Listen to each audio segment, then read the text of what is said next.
Hello, humans, and welcome to Alien Robot Tiger, a podcast about you. Welcome, humans, to a new episode of ART, where we are talking about your gardens and agriculture and the process of turning plants into food or seeds into food. What are your experiences with gardening and agriculture? So I have experimented a little bit with gardening and agriculture with this planet's biosphere.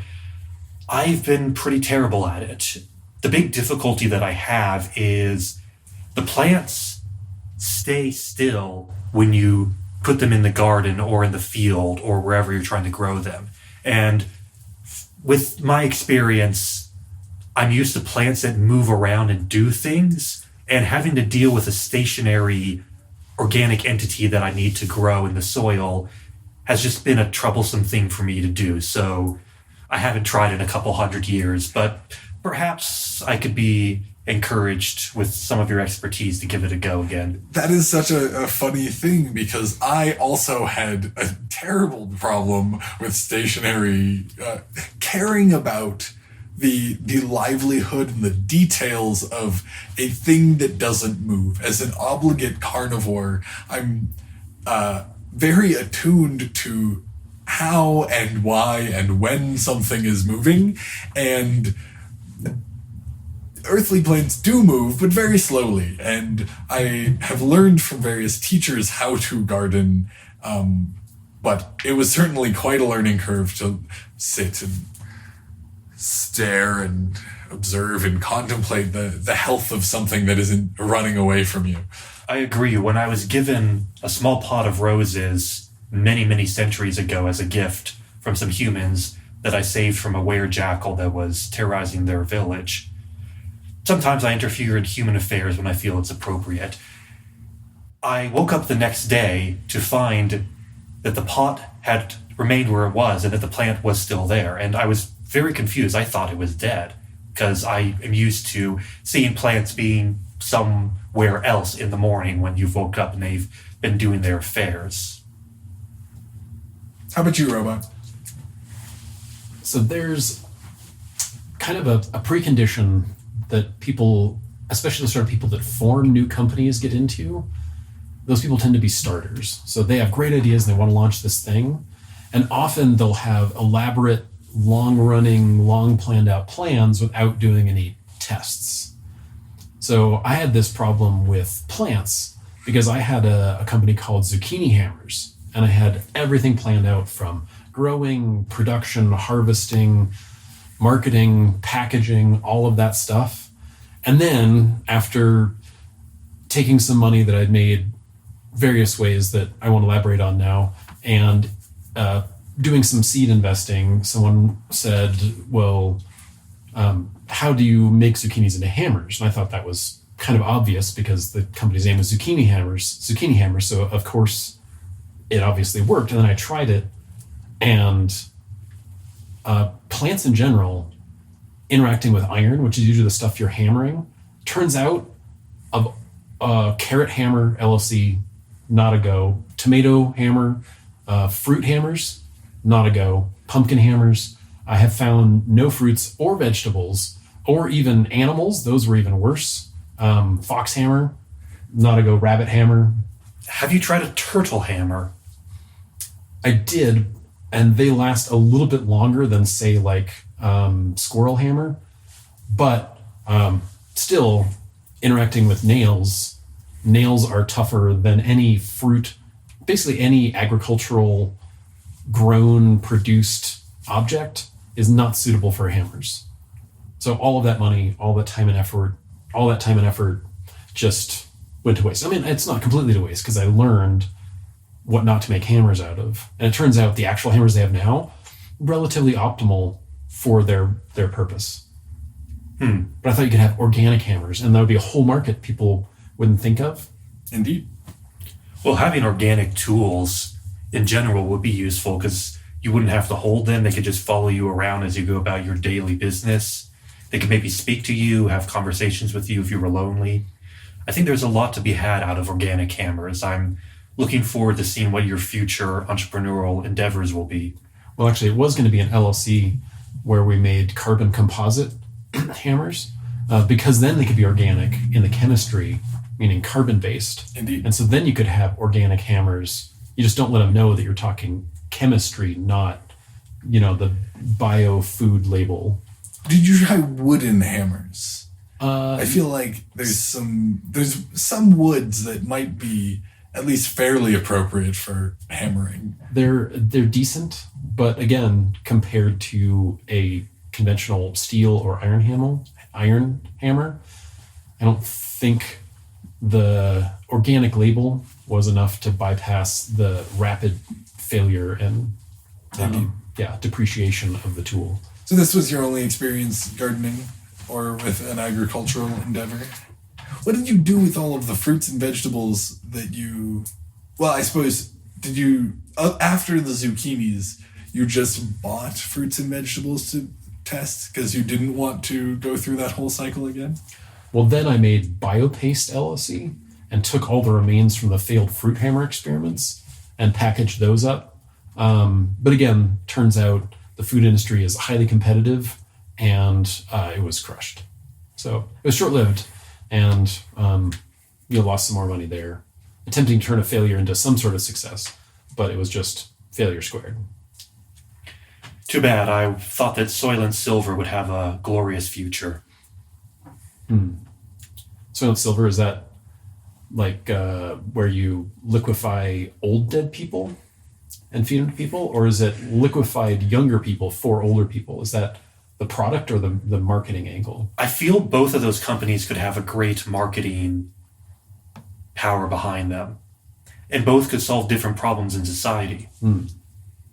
Depending on the demographic of the country that you advertise them in, perhaps soil and silver that feeds the young to the old could appeal in, say, the Congo or Niger.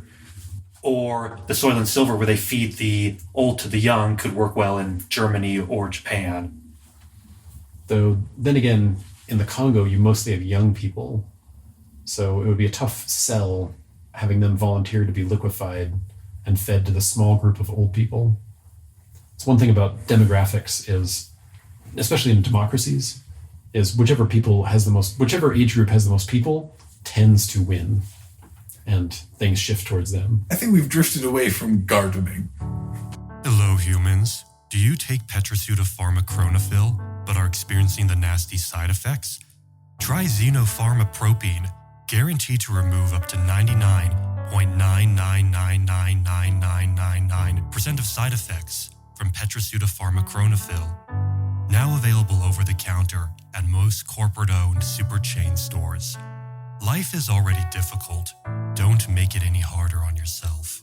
Side effects may include sleepiness, loss of appetite, increased sensitivity to light, weight loss, weightlessness, visions of the future, alexithymia, improvements in general mood, skin turning green, angina, perforated Mennings, alien birth syndrome, bouts of clarity, sexual attraction to tigers, erectile dysfunction, swelling of the tongue, depression, lower back pain, melena, dizziness, gonorrhea, and Stoneman disease. Do not take in combination with laxatives.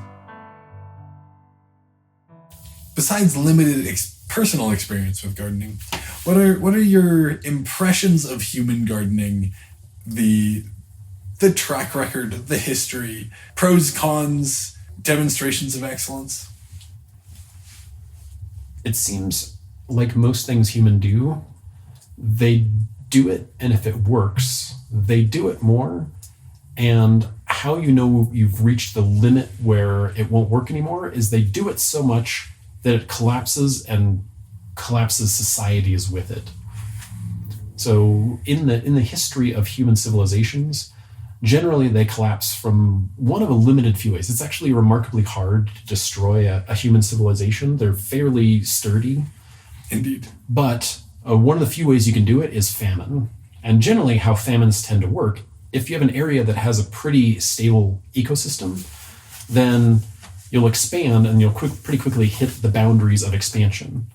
But if you have marginal lands on the outside edge of your territory, then you can expand in good years when the environment, which is continually fluctuating, climate is change, as you might say.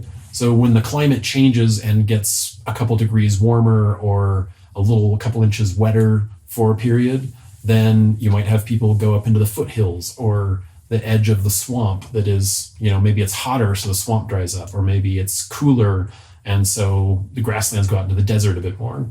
And so they'll expand into these marginal areas when the climate permits, and then their population grows based on that amount of land under cultivation, and then it reverts to mean, or even worse, goes the other way and has a mini ice age. And then you have, like the Bronze Age collapse, where they essentially went into a mini ice age, possibly caused by a volcano, a super volcano erupting and dropping the temperature for a few years. Contrary to rumors, I'm not responsible for that. Oh. I was in China when that happened. I see, yes. Well, in the Mediterranean, it was not a great time to be around. Pretty much all of the major superpowers collapsed, except Egypt kind of held on, and Assyria held its own for a bit. But pretty much everybody else just went under, in part because they had a good growing season that expanded to marginal areas, and then volcanic eruption, a few years of, now they call it nuclear winter, but volcanic winter, where super short growing seasons, especially near the volcano. And then now you have a population of 100,000 that is trying to subsist on land capable of supporting 10,000. I think this is a very interesting thing to contemplate, given the dependence of contemporary agriculture, not only on fossil fuel driven machines, but on fossil fuel refined chemical fertilizers and pesticides and all of the other dependencies on contemporary agriculture that are feeding current livestock populations and human populations. Yes, I heard a human recently comment on how the green revolution that happened in the green revolution that happened between the 40s and the 70s, in terms of humans being able to vastly expand their agriculture capabilities, might have been setting up a lot of civilizations for the biggest population loss due to famine humanity has ever seen. By nature, the fact that they expanded the total global agriculture without coming up with a plan B to happen if they lost that expanded ground, which, going back to your point, Robot, is it's one thing to be able to take advantage of an abundant resource, but very rarely do humans come up with a plan B for if/when that resource is not available anymore. Particularly as this resource depleted other resources in the system and limited the self-cycling forms of agriculture that humans have relied on. It's going to be a mess. And it's surprisingly both more resilient and more fragile than you'd think. There were widespread calls in various media outlets that I follow that thought the Ukraine war would cause widespread famine, because Ukraine produces something like a third of the world's wheat and something like a quarter of the soy oils and things like that, which you probably shouldn't eat anyway because they're god awful for you. So humans, anything hydrogenated, especially coming from seeds, don't do it. It's like running your car on whiskey. It's not going to work. It might work for a little bit, but your car is not going to function too well after that. It sounds fun after a night of drinking, and a few years later you're going to regret it. Yeah, but anyway, it turned out that just through a tweak of fate, when Ukrainian agriculture was largely taken offline, Russia just so happened to have a bumper crop, and their yields were something like double what they normally are, which made up for it. So sometimes there's things that seem obvious, like you remove a third of the world's wheat supply and there's going to be famine somewhere. History and nature very rarely plays by the rules that humans think it will. Indeed. Speaking of agriculture and gardens, I feel something that's very unappreciated about human gardens is the artistic and aesthetic quality to them.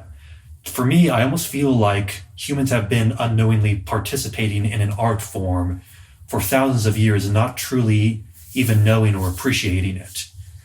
I don't think it's a coincidence that so many painters from the European Romantic period painted gardens or vineyards or farms.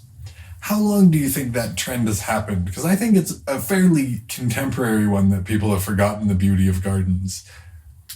I agree it's more contemporary that's been forgotten. I think before, many humans were simply just trying to make food so they could eat and survive, and perhaps not paying as much attention to the aesthetic quality of the garden. But for me, there's just a beauty in the calculated forms of how do you divide up the land you have? What do you plant in this spot versus this other?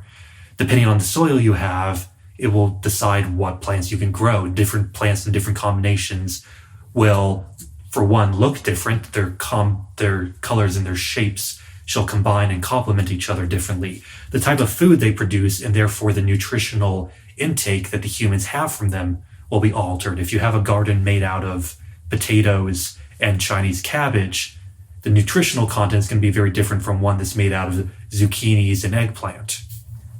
Well, partly the reason I think there was a lot more art focused on pastoral scenes is much more of society was pastoral.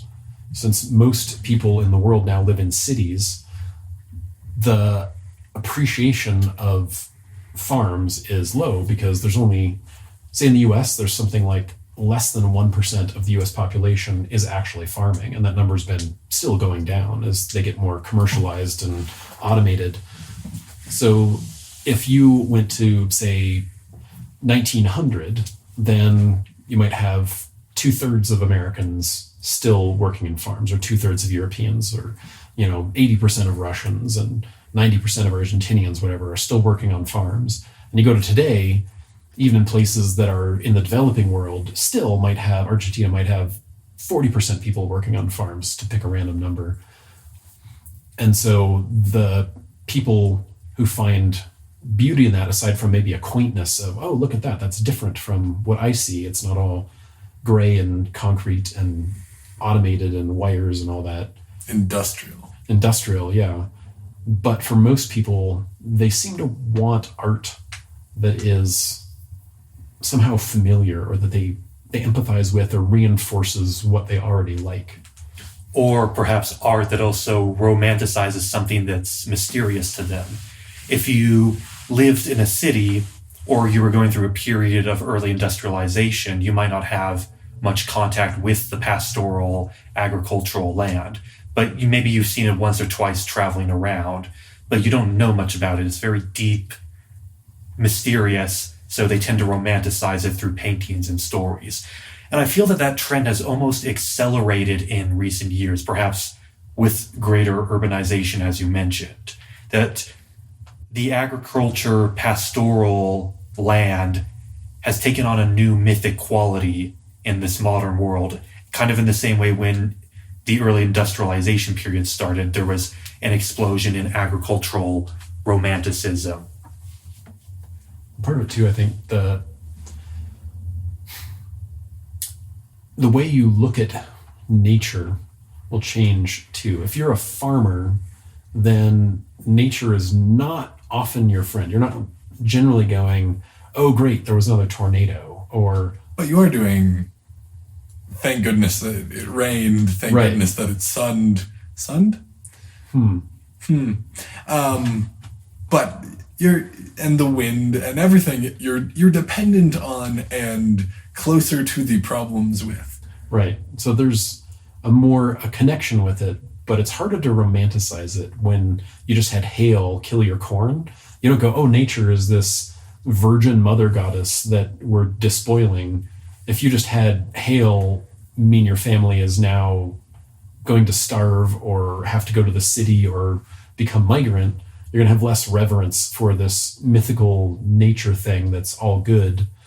Versus now, if you live in a city, you can go, I don't see nature aside from a random tree, or I go to the city park and see nature is mowed and weeded and whatever.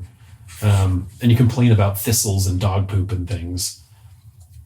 So you can easily make this romanticized version of nature because you don't interact with it much. Indeed. In the same way, someone who lived on a farm might look at cities and be like, man, I wish I could go to a city where we don't have hail and we're not dependent on all that. And they get to the city and like, oh, look at all this crime and pollution and traffic and, all of the, competition for work and working 12 hours a day in dangerous conditions sort of things. So I think there's a mix of that. Grass is always greener effect. Yeah, or the concrete is always shinier or something. As a wise man once said, the grass is always greener on the other side of the fence because it's fertilized with bullshit. Are you bound by the chains of xenopseudopharmapropine? It's time to reclaim your life from the endless clutches of addiction. If you've been trapped in the web of xenopseudopharmapropine, there's hope. Introducing anti-xenolaxidase, the antidote to set you free. Rediscover your true self, break the chains of synthetic euphoria, and embrace a life untethered from artificial highs. Side effects may include gravity deficiency, semaphore, spontaneous interpretive dance, unexpected proficiency in ancient Sumerian, irresistible urges to debate existential philosophy with inanimate objects, and nostril glitter eruptions. Users may experience a supernaturally heightened sense of humor, an irrational fear of googly eyes, and uncanny ability to communicate with houseplants. Please consult your pet psychic if you notice an increased understanding of meows or barks. Anti-xenolaxidase is not responsible for your obsessions with collecting toenail clippings or the development of karaoke addictions. Users may also experience a sensation of time traveling backwards every time they blink, leading to nostalgia for events that haven't happened yet. Use responsibility and beware of potential encounters with interdimensional beings. There's also the interesting bit about stable societies in the past tend to remain stable up until industrialization, at least, when you have a collection of independent farmers, like some of the most successful societies, like the Roman Republic and Vikings, and European farmers, especially, say, the British ones, or even in America, you'd have the citizen soldier farmer combination. And when you have that combination, those tend to be among the most stable, productive, and fair societies. And as they become less fair and large landowners take over the land and farmers become slaves or move to the cities or are indentured servants, then that often marks a transition from a successful semi-democratic, semi-liberal in the having liberty, having freedoms, and your currency buying things in that sort of liberal sense. That tends to be when they function best. But when they shift away from the agrarian, cyclical, nature-based, hardworking, connected to the earth, responsible for a chunk of the country, the physical countryside, that seems to be when you move to the abstraction of the city, you lose that connection. And also when things start to tilt and wobble and nations start to spin off their axis and crash into another nation or just fall over. I think you make an interesting point there that I have observed throughout human history, which is that humans work best and live their best lives when they are responsible for something. And I think the stewardship of and with nature that many humans had to get involved with and engage with to simply live throughout most of human history gave many humans something to be responsible for that was largely in part for the said success that you see there. And with that being taken away, there's still families. Families are another thing that humans are often responsible for, but even that is disappearing. And as such, with there being less and less things for humans to take responsibility for, they tend to just float away into weird abstractions and then eventually either commit suicide or start revolutions, basically. I don't think that requires ownership, though. That's why I said stewardship. Yes, well, but back to the, independently owning, close to the ground. I definitely agree with close to the ground, but if you look at Aboriginal Australia, there's an intense culture of stewardship, but no one owns those things that they are stewarding other than as a tribal moiety or a kinship group with various other people in their environment. There was perhaps one of the most successful psychiatrists in the 20th century, had at one point tens of thousands of people under his care. I listened to an interview with him, and he said when he had a new client, especially the more neurotic or depressed they were, he immediately gave them 2 tasks to do for the next week or 2. And he said this cured at least half of the people right off the bat. 1, stop eating sugar. 2, get something you have to take care of, even if it's a goldfish or a houseplant, and make sure you spend 5 or 10 minutes a day taking care of that in whatever way. You clean the fish tank, or you feed them, or just watch them, or you tend the plant and weed, or whatever. Spray them with mist, put fertilizer on them. And he said the sugar, he thought worked because the way sugar tends to imbalance people's physiology and neurology, especially processed sugars, mess up their system. And you're putting jet fuel in your car and then commuting to work. And the taking care of something, he says most people who are depressed or anxious or neurotic in other ways are obsessed with their inner world and going in inner non-productive, negatively reinforcing cycles, negatively meaning bad, not so positively reinforcing negative cycles that spiral them downwards because they're so fixated on their internal that they don't recognize anything outside them. And by taking care of something else and having it depend on you, he said for many of them, that was enough to, if it didn't fix it, at least would jump them out of the usual mind tracks spiraling down deeper into their neuroses and give an opening where he could interject some of his psychiatric stuff to take them on a different route. Here's a different mine shaft that goes up instead of your usual one that just goes down into narcissism and despair and existential nihilism and things. Fascinating. I appreciate that a lot. And I think you can easily extrapolate that from the individual level to a collective level and see the similarities. I've heard that 40% of adults in the West go up to 3 days with no face-to-face human interactions with other people nowadays. That's horrifying. And in that sort of environment, no wonder that people are so lonely. And I've heard it called a loneliness epidemic, because people don't have people. And if they do have people, they're interacting via, Google Meet or Zoom or chat rooms or whatever. And without that face-to-face, real, physical human interaction, it doesn't scratch the same itches. And so you have parts that are increasingly itchy and increasingly unscratched. Yes, how do you smell other people through a screen? Yeah, I imagine for animals that would be especially problematic. Humans are animals. Oh yes, I keep forgetting that. They don't think of themselves as animals, and so I often forget. Indeed. And humans are wrong about a great many things. Another interesting thing about the way modern humans operate is they generally don't believe in or try and isolate themselves from cycles. If you're a farmer, then you have the spring when you plant things, and you have the summer where you tend them, and you've got the fall where you harvest. You have the winter where you try not to starve. And then in the spring you plant again and you just repeat. And so there's an intense connection with natural cycles. And if you ignore those, you die. Or in places where there's a little more abundance, you beg to your neighbor or meander off to the city and hope there's work or a benevolent despot that's going to give you some food or whatever. Unless you maybe live near the equator where there aren't really seasonal cycles. But in that case, then you have to worry about being eaten by a tiger, right, or dying of malaria. Yes. There's still monsoons, and there's other seasons. They just hit less hard. Yeah, it's a trade-off. You have less seasonal harm versus more environmental general harm. Indeed.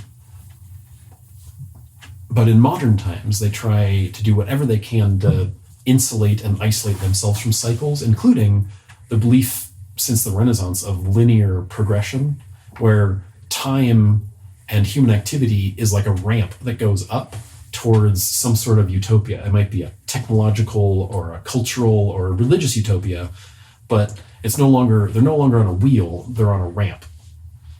And what they don't realize is they think the ramp is going up, but it's often going down, and they don't realize till they hit the bottom and that attempt to escape from nature is in part because they're escape from the agricultural cycles that keep them cognizant of their place in things and the holistic effects that nature and the environment have on them. Indeed. And even the day-night cycle with electric lighting. Yes. And then you have refrigeration, which keeps you from having to worry about food cycles. And then you have food on demand, so you can get avocados in December, which insulates Make you sick. even more, right? It insulates even more. So there's an anti-cyclical movement, which some things I have been absorbing recently, such as this concept of turnings, the fourth turning, the four turnings. Is that a Vivaldi song? Kind of. It's similar. The Four Seasons. Ah, yes, which is that one. different than the hotel chain. Gotcha. So, the more modern humans attempt to get away from cycles and the less they believe in them, the more subject they are to them. Whereas ancient peoples were okay with cycles, and so they were not as subject to their whims in some ways because they weren't expecting it to be different. And often with humans, it's not the thing that they expect that gets them. It's usually the thing that they don't expect or don't think applies to them or don't believe in anymore. That's the thing that whacks them. Indeed. It's kind of like a quote that a famous philosopher said, which was, the farther humans get away from God, the more he enters their lives, or the more he controls their lives. Something like that. And it was referring to during the period of quote-unquote secularization that happened in the 19th century, how as people were trying to get more and more away from the Abrahamic monotheist God, they started acting out the religion even more and more and diving deeper into weird, absurd extrapolations of that original idea. Even though they claimed they were running in the complete opposite direction, they were just going into a black hole from whence they will never return.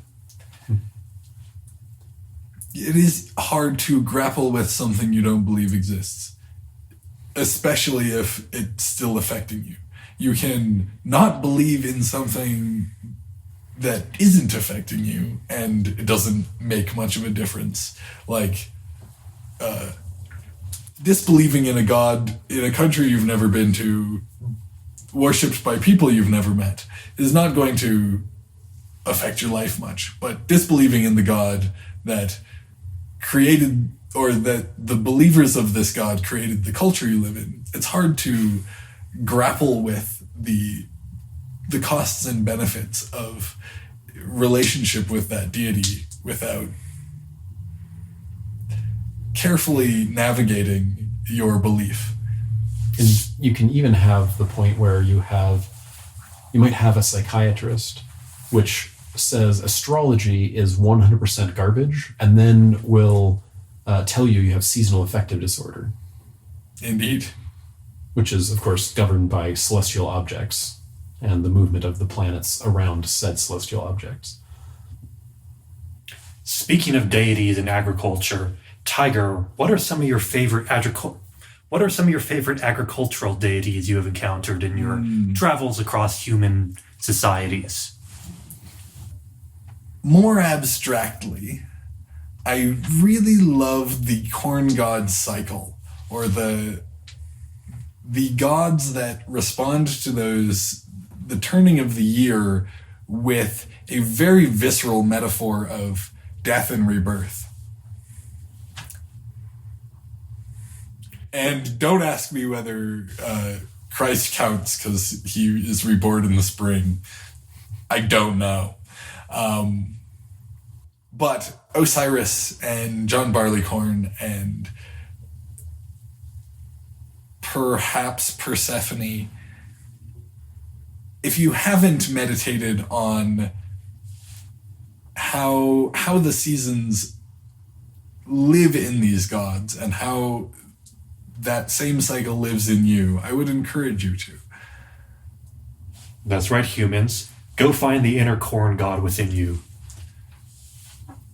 Alcohol not required, though all of these gods are also associated with alcohol, so take that for what you will. Alcohol not required. Chanting alone in a dark room may be recommended. In general or specific? In general, actually. So we've been talking mostly about plant agriculture. Do we want to talk about livestock at all? Because as an obligate carnivore, I have learned the ways of human gardening, and I have utilized many of them, but primarily what I keep for my food is rabbits, because rabbits are delightfully productive, and they help the beautiful aspects of my garden be beautiful, while I can feed the beautiful aspects to the rabbits who feed me in turn. Any thoughts, feelings, impressions on the animal side of agriculture? So animal agriculture is something I'm much more familiar with because they move, they interact with the environment, and you can kind of leave them up to their own devices. So I've constructed several space stations that orbit the planet. You can't find them because they're invisible, don't even bother looking. And I've been attempting to replicate some of Earth's biospheres in those stations to create my own human livestock. I'm sorry, let me rephrase that. Some of my human-inspired livestock environments. And after several millennia of experimenting, I have come to the conclusion white rhino meat is the best tasting of them all. And I am sorry for what I've done. All over the planet, species are losing habitats, being endangered by human activities, being poached, eroded, degraded, and endangered. The World Wildlife Fund estimates that 2,000 new species become extinct every single year. If this makes you sad, we have a treat for you today.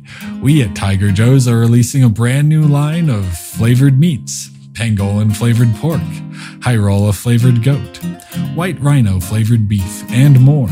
A safe, easy, and all-organic way to get those flavors we might otherwise lose forever. Available for online purchase while supplies last. Safe for human consumption, no endangered species were further endangered by this project. Call your government about upholding the Endangered Species Act and similar protect. Since I am not subject to normal food requirements, I tend to look at agricultural stuff less in terms of its effects on my enjoyment of food products.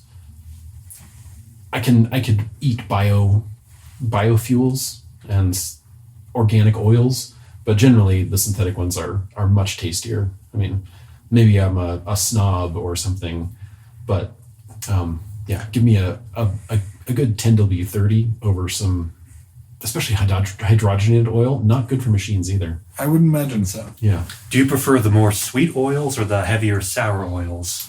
Sweet all the way. Okay, so you're a big fan of Saudi Arabia then? I've had some crudes right out of the fracking well. Oh man, you haven't lived until you've tried that.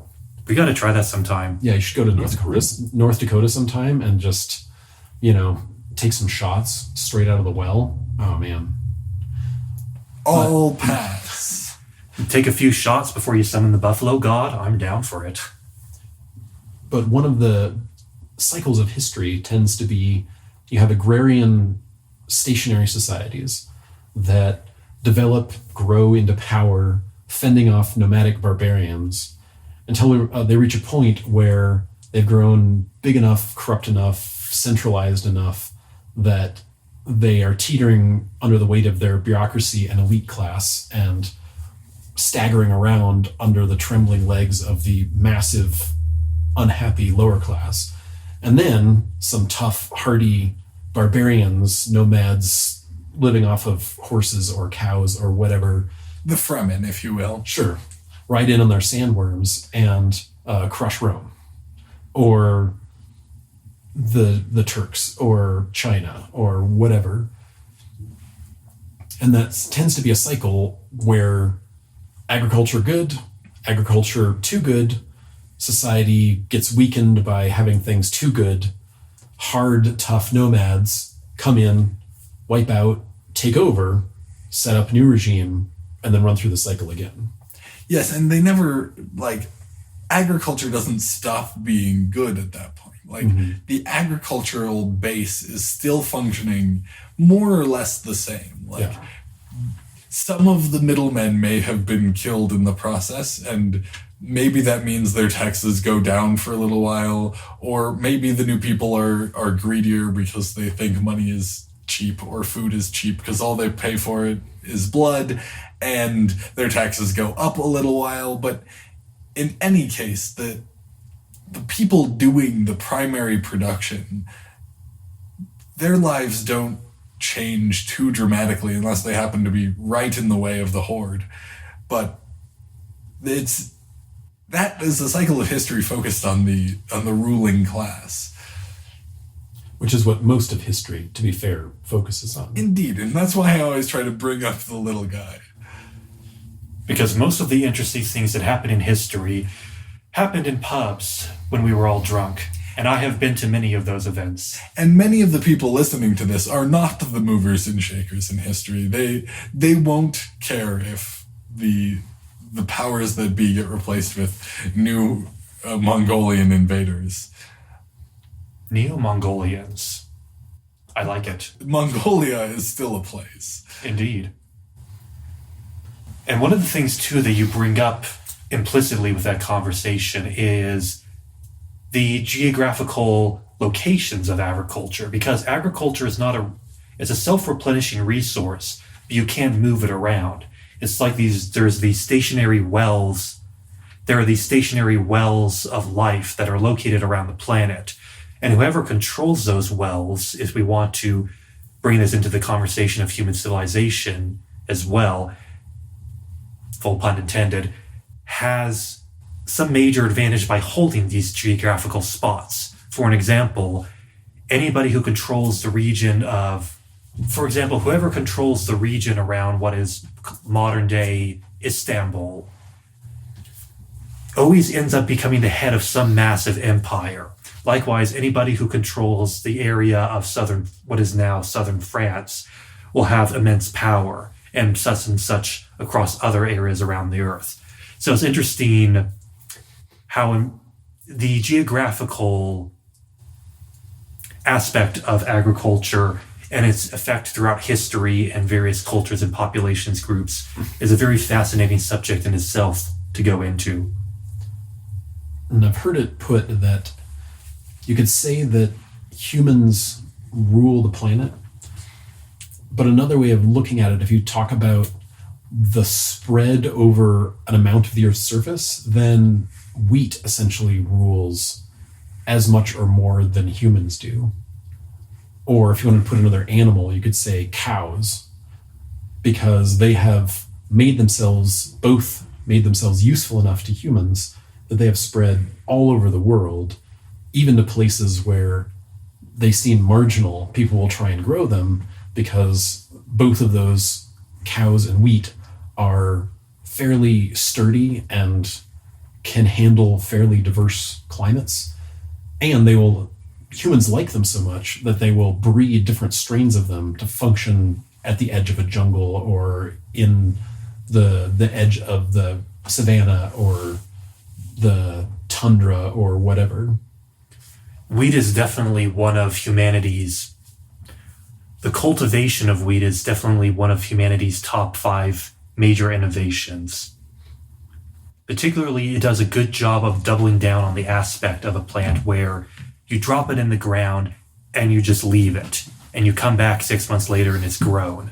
I still get confused by the stationary aspect of plants, but it goes to show the virtue of sometimes just doubling down on an aspect like that. Just set it and forget it.